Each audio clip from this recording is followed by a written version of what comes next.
Hello, നമുക്കൊന്നൊരു Christmas lamp ഉണ്ടാക്കിയെടുത്താലോ? അതിന് വേണ്ടി ഒരു പേപ്പറിലോട്ട് നമുക്കൊരു ക്രിസ്മസ് ട്രീയുടെ ഇമേജ് വരച്ചു കൊടുക്കാം. എന്നിട്ട് നമുക്ക് ഇതേ ഷേപ്പിൽ ഈ ട്രീ ഒന്ന് കട്ട് ചെയ്തെടുക്കാം.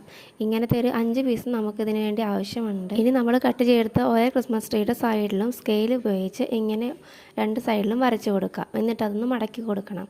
ഇനി നമുക്ക് ക്രിസ്മസ് ട്രീയിലോട്ട് ആവശ്യമായ ഡിസൈൻസ് ഒന്ന് കട്ട് ചെയ്തെടുക്കാം. ഞാനിവിടെ പേപ്പർ പഞ്ച് വെച്ച് ഹോളിട്ട് കൊടുക്കുകയാണ് ചെയ്തത്. ഇനി 2 സൈഡിലും വരച്ചു കൊടുത്ത ഭാഗം ഇതുപോലെ ഒന്ന് മടക്കി കൊടുക്കാം.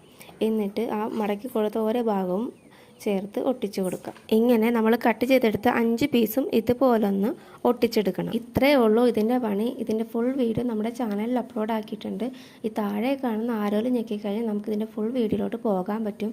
അപ്പോൾ വീഡിയോ ഇഷ്ടമായി കഴിഞ്ഞാൽ എന്തായാലും ഇതൊന്ന് എല്ലാവരും ട്രൈ ചെയ്ത് നോക്കണം. വീഡിയോ കണ്ടിട്ട് പോകുമ്പോൾ എന്തായാലും സബ്സ്ക്രൈബേഴ്സ് സപ്പോർട്ട് ചെയ്യാൻ മറക്കല്ലേ. ഇനി ഇതിൻ്റെ അകത്തേക്ക് നമുക്കൊരു ലൈറ്റ് കൂടി സെറ്റ് ചെയ്ത് കൊടുത്താൽ ലാമ്പ് അടിപൊളിയാവും. അപ്പോൾ വീഡിയോ ഇഷ്ടപ്പെട്ടാൽ എന്തായാലും ലൈക്കും കമൻറ്റ് ചെയ്യാൻ മറക്കരുത്.